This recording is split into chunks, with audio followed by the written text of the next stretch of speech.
A USP, Universidade de São Paulo, recebe de 3 a 6 de outubro próximo o Seminário Internacional sobre o Centenário da Revolução Russa, 100 anos que abalaram o mundo. E o Outras Palavras exibe nesta edição a última de uma série de 4 reportagens feitas com o organizador do evento, Oswaldo Cogiola. Professor, para a gente encerrar, eu vou fazer uma alusão aqui a um tema e pedindo ao senhor para poder fazer uma correlação para a gente, que são as revoluções, as esquinas perigosas da estrada, e dentro desse contexto, se o senhor puder nos falar um pouquinho sobre o Holocausto na Ucrânia, fazendo aí uma correlação das esquinas perigosas e desse processo. O Holocausto na Ucrânia, você se refere ao Holodomor, a grande fome da década de 30, certo? Bom, foi justamente o ponto extremo, eu falei, do que foi chamada de coletivização forçada da agricultura, certo? O que aconteceu? A Ucrânia, certo, que tinha sido declarada independente pela Revolução Soviética, posteriormente se associou à Rússia na União das Repúblicas Socialistas Soviéticas, certo? Em um processo conturbado. Bom, até o dia de hoje se sabe porque a maioria dos dirigentes do Partido Comunista Ucraniano não eram ucranianos, eram russos, certo? Então, desde aquela época que existia uma contradição interna para a Revolução Russa, que era que os ucranianos, que eram um país fortemente nacionalista desde aquela época, certo? Entraran na União Soviética e em parte voluntariamente e em parte forçados, certo? Bom, quando acontece a coletivização forçada, ela afeta principalmente a Ucrânia, porque a região mais fértil da antiga União Soviética era exatamente a Ucrânia, com as chamadas terras negras, era o celeiro, né? As terras negras da Ucrânia e a pampa da Argentina, a pampa úmida da Argentina, eram as regiões naturalmente mais férteis do planeta. Hoje, com os famosos com os abonos, com as, digamos assim, com os agrotóxicos, enfim, todos os produtos, isso já não tem tanta importância, mas naquela época em que essa indústria dos agroalimentar não existia, certo? Isso era decisivo. Bom, então a coletivização forçada atingiu fortemente a Ucrânia. O problema era que o regime de Stalin pretendia fazer da Ucrânia basicamente um setor de exportação no momento em que o mundo padecia de problemas agrários muito sérios, fazer de Ucrânia o maior produtor de divisas para a União Soviética. Então, grande parte da produção ucraniana foi exportada para o exterior, certo? Para quê? Para trazer divisas, para trazer maquinário. Para quê? Para que a União Soviética pudesse se industrializar. Então, a coletivização forçada foi acompanhada da industrialização forçada, e quem bancou a industrialização forçada foi basicamente a Ucrânia.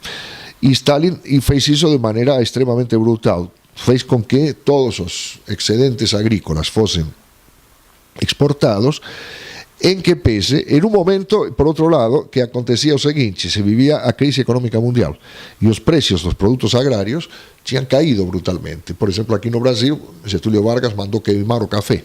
Para quê? Para que o café não caísse demais de preço no mercado internacional.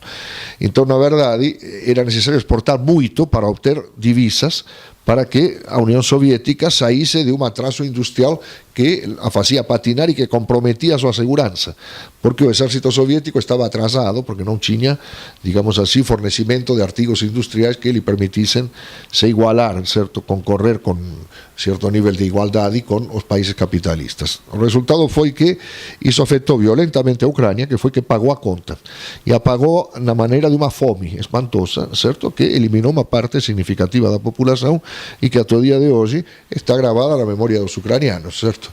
Quando foi a questão, por isso daí a importância que teve, quando se dissolveu a União Soviética, a questão da independência da Ucrânia, a violência com que a Ucrânia reivindicou perante a Rússia sua independência e o recente conflito em torno da península da Crimeia, certo? Que foi reanexada pela Rússia, certo? E, enquanto que da parte da Ucrânia houve uma forte oposição que foi rapidamente, como já acontecia em 1917 e 18, como se diz, influenciada por correntes de extrema direita ocidental, certo? Que fizeran, que tiveran a ver con a revolución chamada Praça Maidán, certo? Ou seja, a uma extrema direita extremamente forte na Ucrânia, certo? E por outro lado, debido a súa anexación pela Rusia, pela Unión Soviética, unha boa parte da populación da Ucrania, no entanto, é de origen rusa e fala ruso, certo?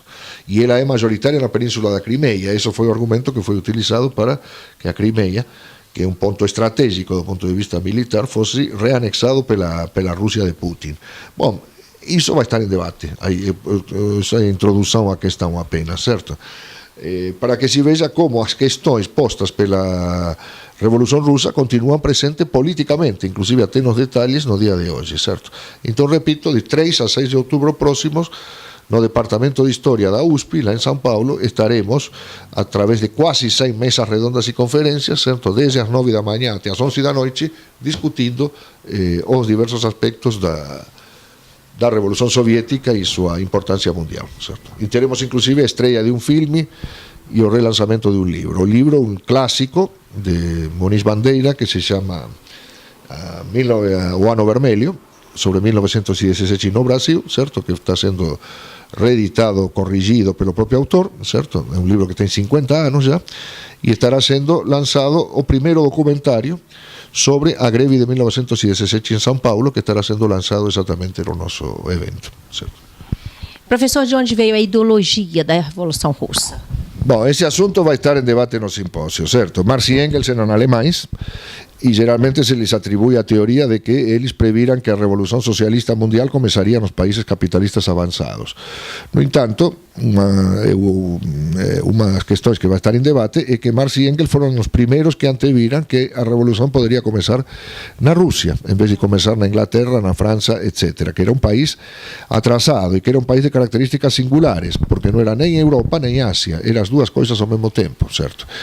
E, logicamente, que se Marx e Engels são sinónimos de teoria revolucionária no século XIX, no século XX, esses sinónimos non foran máis alemães, foran rusos, como Lenin e Trotsky, e depois foran latinoamericanos, como Che Guevara e outros, certo? E tamén asiáticos, como Ho Chi Minh, en fin, Mao e tudo máis, certo?